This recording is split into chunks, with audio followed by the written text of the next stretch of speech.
अच्छा, हम IAS 23 के सिलसिले में बात कर रहे थे। बोरिंग कॉस्ट हमारा टॉपिक है। अब इसमें दो तरह की लोन्स होती हैं जो कि ली जाती हैं। पहली कहलाती है स्पेसिफिक लोन या specific fund. The loan which is specially borrowed for the construction और acquisition of a qualifying asset only is called specific loan. ये लोन आप जब लेते हैं तो इस लोन का जो मेन पर्पस होता है, बुनियादी मकसद होता है, वो क्वालिफाइंग एसेट की कंस्ट्रक्शन या एक्विजिशन है। खरीदें या बनाएं क्वालिफाइंग एसेट को, ये सिर्फ उसी मकसद के लिए ली जाती है। In such situation, the borrowing cost eligible for capitalization will be calculated as actual borrowing cost incurred on the asset less any income from temporary investment of funds during the period of construction। अच्छा, अब ये formula है ये वाला कि अगर हमें ऐसी जो लोन हम उठा रहे हैं और उस पर हम बोरिंग कॉस्ट निकालें जिसको हमने कैपिटलाइज करना है, तो ऐसी सिचुएशन में इसका एक फॉर्मूला लगता है कि actual borrowing cost incurred on the asset, यानी आपका असल इंटरेस्ट एक्सपेंस जो आप लोन पे लगा रहे हैं, less any income from the temporary investment of funds during the period of construction. बार दफा ये होता है, इसकी अगर एग्जांपल देखी जाए कि एक लोन मैंने उठाई जनवरी 2020 में। कंस्ट्रक्शन शुरू करने के मैंने अपना जो एसेट परचेज करना था वो मैंने मार्च में करना था। तो मैंने तकरीबन जो है 10 लाख रुपए उठाए। तो 10 लाख पूरे के पूरे मैंने जो है उस एसेट पे लगाने थे। लोन मैंने 10 लाख की उठाई। तो अब क्योंकि 2 महीने का टाइम है मेरे पास, मार्च से मैंने कंस्ट्रक्शन शुरू करनी है, तो वो 10 लाख रुपए मैंने जहन में लेकर और उसको मैंने कहीं इन्वेस्ट कर दिया इन्वेस्ट। और टेम्पररी इन्वेस्टमेंट थी, 2 महीने की इन्वेस्टमेंट थी। अब ऐसी इन्वेस्टमेंट से मुझे जो भी इंटरेस्ट मिलेगा, मैं उसको अपनी बोरोइंग कॉस्ट में से, यानी जो इंटरेस्ट मुझे पे करना है उसमें से मैं उसको लेस करूंगा और फिर जो भी अमाउंट बचेगी उसको कैपिटलाइज करूंगा। नीचे एक इसकी एग्जांपल भी आएगी। तो ये अब इससे हमने फॉर्मूला बना दिया कि actual borrowing cost incurred on the asset less any income from temporary investment of fund during the period of construction. दूसरी जो इसमें टाइप होती है वो होती है जर्नल लोन या journal funds. The loan which is borrowed for the qualifying asset and general use in business both is called journal. हमने एक लोन पकड़ी है, लोन उठाई है, उस लोन को हम एसेट के कंस्ट्रक्शन या एक्विजिशन में भी इस्तेमाल कर रहे हैं और उसको हम अपने बिजनेस की दूसरी एक्टिविटीज में भी यूज करें, जर्नल यूज के लिए भी इस्तेमाल कर रहे हैं। यानी हमने उस लोन को दो हिस्सों में तोड़ दिया। तो ऐसी जो भी लोन होती है वो हमारी जर्नल लोन कहलाती है। In such situation, the borrowing cost eligible for capitalization will be calculated as the expenditure on the qualifying asset during accounting period will be multiplied with weighted average of borrowing cost। अब यहाँ पे देखें, ये weighted average हमने निकालना है इसमें। weighted average of borrowing cost percentage of the entity in respect of the loan which were outstanding during the accounting period। इसकी भी कोई एग्जांपल होगी तो फिर हम उसको देख लेते हैं। स्पेसिफिक लोन और जर्नल लोन, तो दोनों में कैपिटलाइजेशन का थोड़ा सा अलग है। इसमें जो रेट आपको दिया उसी से आप उसको बोरिंग कॉस्ट को निकालते हैं। यहाँ पर आपने एक वेटेड एवरेज जर्नल लोन में आपने निकालना होता है। क्वेश्चन आपको बताएगा कि ये जर्नल लोन है या ये स्पेसिफिक लोन है। अच्छा, एक और इसमें जो काम की पॉइंट है वो ये है कि सिसेशन, सीज हो जाना कैपिटलाइजेशन का, सीज हो जाना, रुक जाना। The capitalisation of borrowing cost will cease when activities necessary to complete the asset are finished, the completion of the physical structure of the qualifying asset, although some administrative or decorative work needs to continue। आपका capitalisation उस वक्त खत्म हो जाता है जब आप जो कंस्ट्रक्ट कर रहे हैं या जो भी आप काम कर रहे हैं क्वालिफाइंग एसेट के हवाले से, जब वो आपका काम उस पर कंप्लीट हो जाता है, फिजिकल स्ट्रक्चर बन जाता है क्वालिफाइंग एसेट का। अगर बिल्डिंग बना रहे हैं तो उसका स्ट्रक्चर पूरा आपने कंप्लीट कर लिया है। ऑल्दो कुछ एडमिनिस्ट्रेटिव और डेकोरेटिव वर्क अभी भी बाकी है, लेकिन उस एडमिनिस्ट्रेटिव और डेकोरेटिव वर्क के लिए हम कैपिटलाइजेशन के प्रोसेस को आगे नहीं बढ़ाते। जो मेन स्ट्रक्चर जब बन जाए क्वालिफाइंग एसेट का तो हम उस कैपिटलाइजेशन को रोक देते हैं, फिर हम इंटरेस्ट को, बोरिंग कॉस्ट को कैपिटलाइज नहीं करते। अच्छा जी, in a qualifying asset contains, if a qualifying asset contains different component parts such as industrial plant which has several processes and the entity will complete the construction of such qualifying assets by constructing each part or component on individual basis as a in a sequence, where each part or component can be used individually while the construction will be on other parts or components. The capitalization of the borrowing cost will cease when activity necessary to complete that part of its intended use. अब एक plant बड़ा plant बना रहे हैं, for example steel mill type की चीज बनी है जिसमें कई छोटे छोटे कैपिट क्वालिफाइंग एसेट्स आपके हैं। एक प्लांट है, दूसरा एक एक पूरा उसके अंदर 4 5 6 प्लांट्स आपके बनने हैं। तो हर प्लांट के मुकम्मल होने के बाद आप नेक्स्ट प्लांट पे काम शुरू करते हैं। एक एक एक्टिविटी खत्म होने के बाद आप दूसरी एक्टिविटी पे जाते हैं। तो जब उस एक एक्टिविटी आप खत्म हो जाए आपकी, तो उसकी बोरिंग कॉस्ट को आप कैपिटलाइज कर दें। फिर आप दूसरी एक्टिविटी पे जाएं, उसको कंप्लीट करें, उसकी बोरिंग कॉस्ट को आप कैपिटलाइज करें। इस तरह ये कहानी आपकी चलती रहेगी सारे जब तक आपकी खत्म नहीं जाती। तो ये इसकी कब उसको किया जाए, अब इसमें हम एक एग्जांपल देख लेते हैं।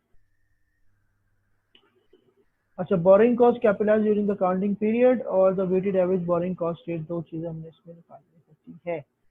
एप्लीकेशन एग्जांपल, अब अगर हम इसकी एग्जांपल देखें, यहाँ से हमें बात और क्लियर नजर आएगी और समझ में आएगी। AB Limited started the construction of an asset on January 1st, 2013 with a loan of $40,000 borrowed at an interest rate of 9% per annum. January 1st को उसने स्टार्ट किया है बिजनेस और अल्लाह भला करे आपका 9% पर एनम के हिसाब से। The loan was used on the asset as follows. 40,000 का लोन लिया है, पहले उसने 1 जनवरी को उसमें से 15,000 लगा दिया। जरा इस चीज को थोड़ा सा आपने सोच समझ के देखना। पहले उसने 15 लगाए, कब लगाए? 1 जनवरी 2013 को उसने 15,000 रुपए लगाए।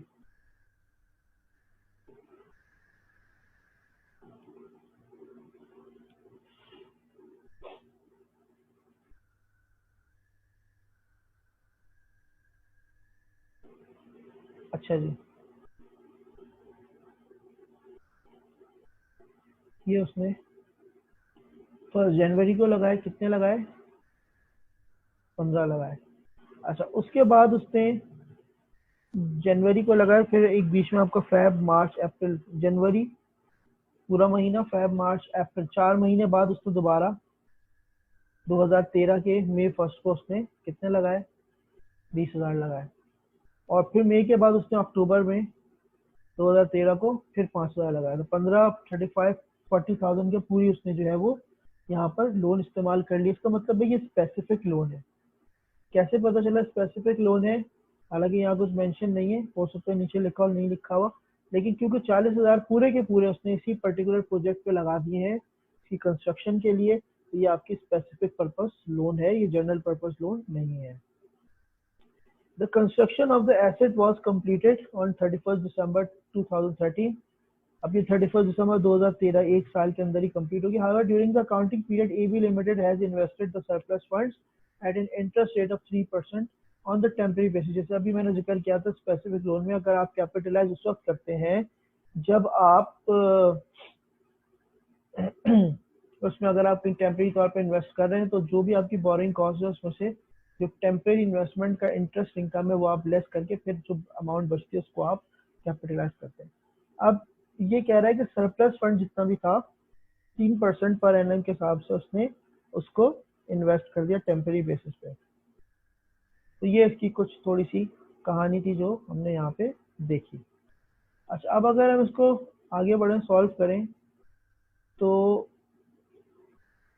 ये हो गया required the borrowing cost eligible for capitalization, the cost of asset to be reported in the statement of financial SOFP में 31 दिसंबर 2013 को क्या उस एसेट की कॉस्ट नजर आएगी वो हमने बतानी है, और बोरिंग कॉस्ट कितना हमने अमाउंट जो उसको कैपिटलाइज करना है। तो अब कैपिटलाइज करने के लिए सबसे पहले तो हमने ये देखना है कि हमारा टोटल इंटरेस्ट कितना बन रहा है इस लोन पर। ये 40,000 की हमारी लोन है और 40,000 की लोन पर 9% के हिसाब से 40,000 की लोन पर 9% के हिसाब से हमारा जो अमाउंट बनेगी वो हमारी कितनी अमाउंट बनेगी? अगर मैं 40,000 का 9% ले लूँ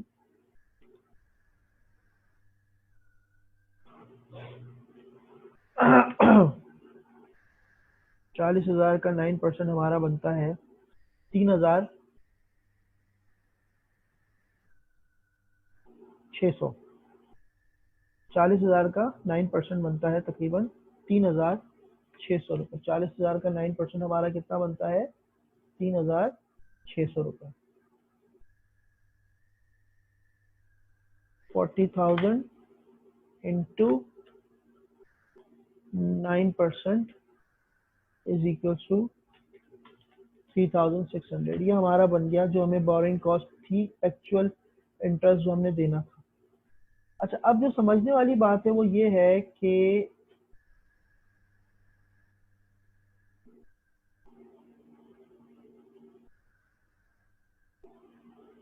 15,000 हमने लगाया जनवरी 1। इसका मतलब ये 40,000 तो थे हमारे पास, उसमें से 15,000 हमने लगा दिए, तो अब हमारे पास अनयूज्ड जो फंड है, जो लोन हमने अब तक इस्तेमाल नहीं किया है, 40 से 15 निकाले, 25,000 रुपये अब तक हमने इस पूरी लोन के यूज नहीं किए थे। तो अगर मैं उसको कहीं पे टेम्पररी तौर पे इन्वेस्ट कर दूं 1 जनवरी, क्योंकि मैं अगला लगा रहा हूँ मई, तो January, Feb, March, April, for 4 months अगर मैं इसको यूटिलाइज कर लूँ, इस जो मेरे पास अमाउंट बचती है 40,000 है, 40,000 में से अगर मैं 15,000 1 जनवरी पे लगा दिए, तो इसका मतलब है मेरे पास जो है वो अब बच रहे हैं 25,000। मेरे पास बच रहे हैं कितने? 25,000।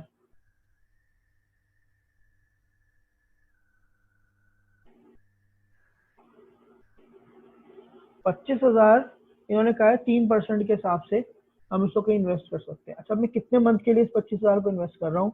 मैं इसको इन्वेस्ट कर रहा हूँ फॉर 4 मंथ्स। 4 मंथ्स क्यों? क्योंकि अगली जो मैंने पैसे दोबारा लगाने हैं वो मैंने लगाने हैं May 1, 2013। और इन्होंने कहा है कि जो भी अनयूज्ड फंड है, लोन है, जिसको अभी तक मैंने इस्तेमाल नहीं किया, उसको मैं कहीं इन्वेस्ट करके कुछ कमा लूँ, कमा के फिर मैं उसको अपने उसको इंटरेस्ट में से माइनस कर दूँ, जो हमने फॉर्मूला देखा था। तो 25,000 का ये, और उसके बाद January, Feb, March, April, for 4 months अगर मैं उसको लगा दूं, तो ये मेरा बन जाएगा 3% के हिसाब से फॉर 4 मंथ्स 250 ये आ गए मेरे पास।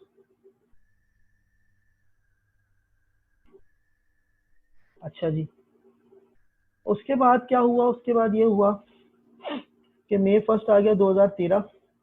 May 1 2013 आया, तो उसमें क्या हुआ? May 1 2013 में 20,000 रुपए जो थे वो अब हमने दोबारा लगाने थे। अब अगली जब इन्वेस्टमेंट हमने करनी है वो अक्टूबर में करनी है।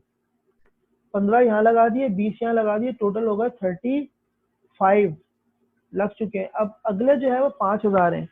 अब इस 5,000 पे जो है मैंने अगर मैं लगा रहा हूँ, तो अब मैंने नेक्स्ट जो लगाया है वो, क्योंकि मैंने लगाया है मई, तो मई का पूरा मंथ, मई, जून, जुलाई, अगस्त, सितंबर, फॉर 5 मंथ्स मैं 5,000 रुपये इन्वेस्ट कर सकता हूँ, क्योंकि फिर मैंने उसको अक्टूबर में 2013 में मैंने मजीद उसको 5,000 को दोबारा लगा देना है, जो मेरा अमाउंट बचा हुआ है।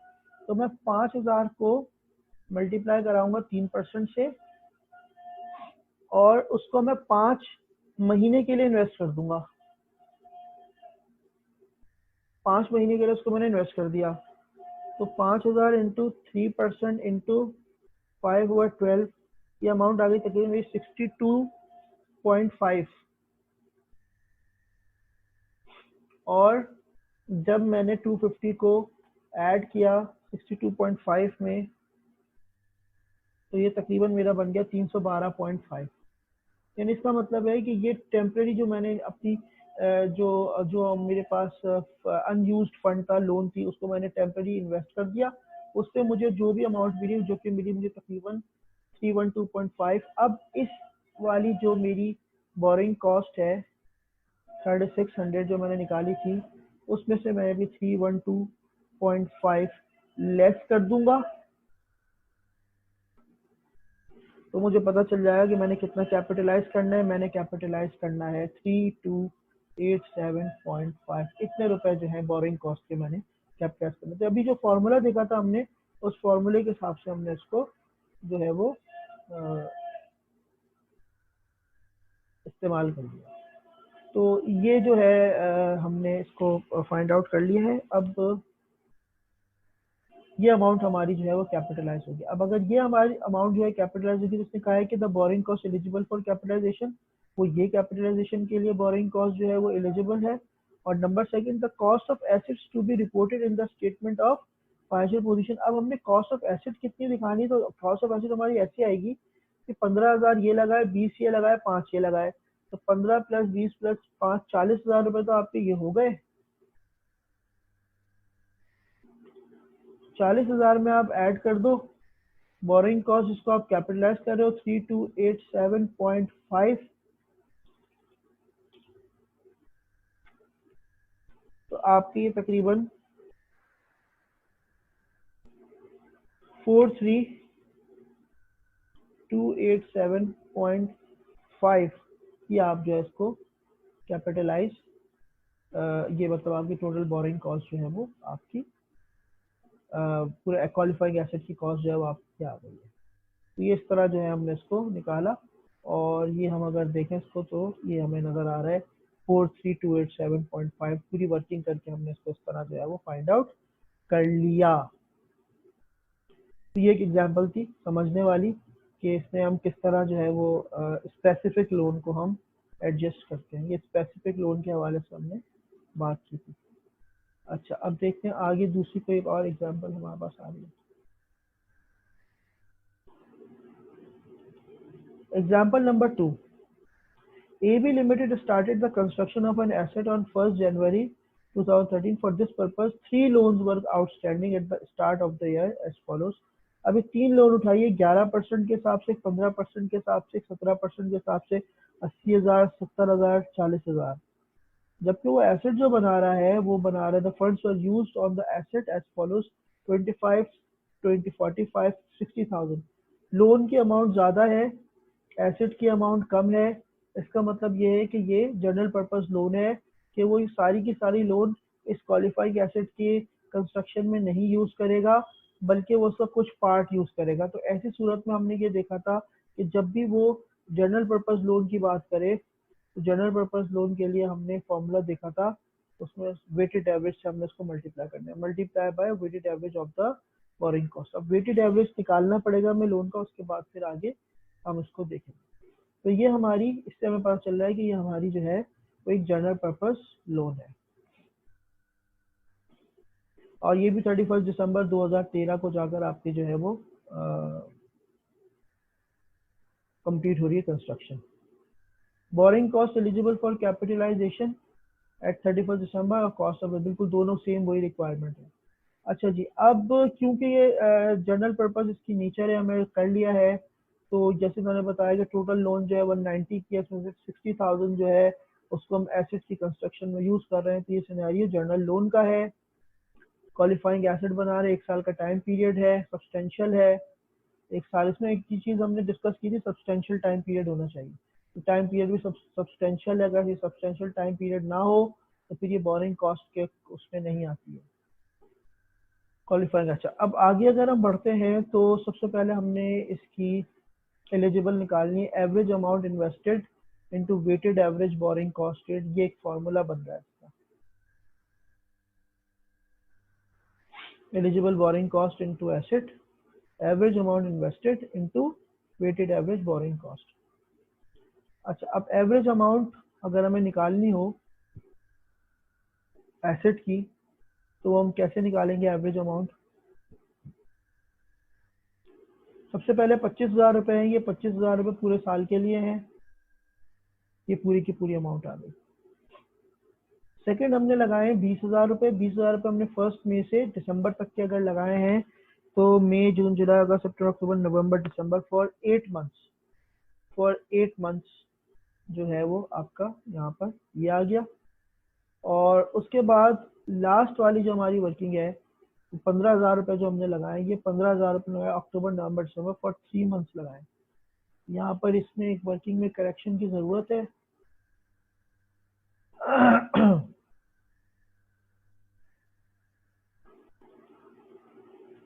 ये फॉर 3 मंथ्स,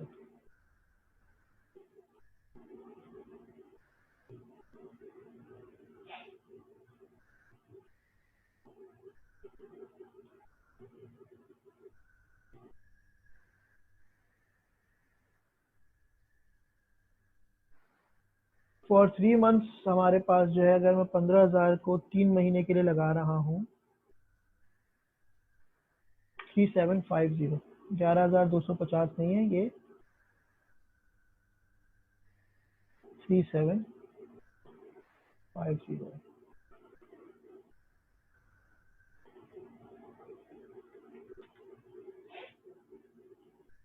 ये करेक्शन हो गई। और अगर ये 3750 है तो इसका मतलब है जो एवरेज हमारे पास एसेट आएगा वो आएगा 25,000 प्लस 13, 1, 2, 3 प्लस 3750, ये हमारा हो जाएगा 42,083। 42,083 ये इसमें करेक्शन हो गई है। अच्छा, इसको भी मैं उड़ा दूं। अच्छा जी, तो ये अमाउंट जो है ये हमारी मेरी निकल आई। जो मैंने पहली चीज यहाँ पे देखी वो क्या थी, क्या फॉर्मूला हमारा है। फॉर्मूला कह रहा है कि एवरेज अमाउंट इन्वेस्टेड, तो एवरेज अमाउंट जो इन्वेस्टेड है वो हमने निकाली है 42,083। ये एवरेज अमाउंट इन्वेस्टेड है into weighted average borrowing rate. अब वेटेड एवरेज बोरिंग रेट के हमने निकालना होगा, वेटेड एवरेज बोरिंग रेट 42,083। अब वेटेड एवरेज हमने बोरिंग रेट जो है उसको फाइंड आउट करना होगा।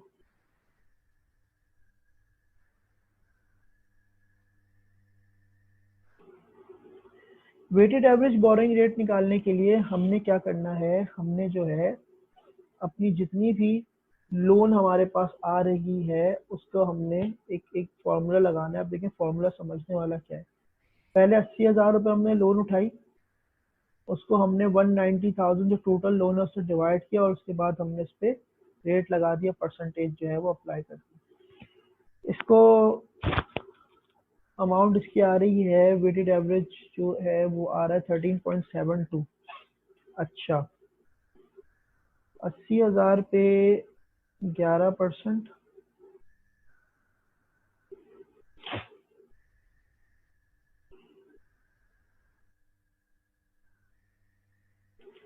प्लस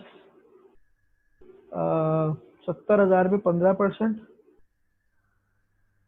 ये ऊपर लोन का पूरा शेड्यूल दिया हुआ है कि किस पे कितने परसेंट आपकी लग रही है, प्लस 40,000 पे 17%। और उसके बाद डिवाइडेड बाय टोटल हमारी जो है लोन है 190,000 इंटू 100, 13.73 तकरीबन बन रहा है। अब इसको मैंने ऐसे किया है, इसकी प्रेजेंटेशन देख लें क्या प्रेजेंटेशन होगी, यही रेट निकलेगा। थोड़ा सा मैं इसको चेंज करके निकाल रहा हूँ। मैंने सबसे पहले जो फर्स्ट लोन है मेरी 80,000 की, उसको मैंने लगा दिए 11%।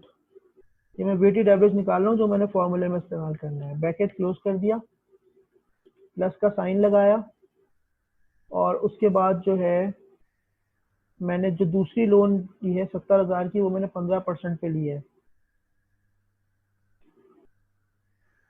मैंने कर दिया ब्रैकेट क्लोज, फिर मैंने प्लस का साइन लगाया।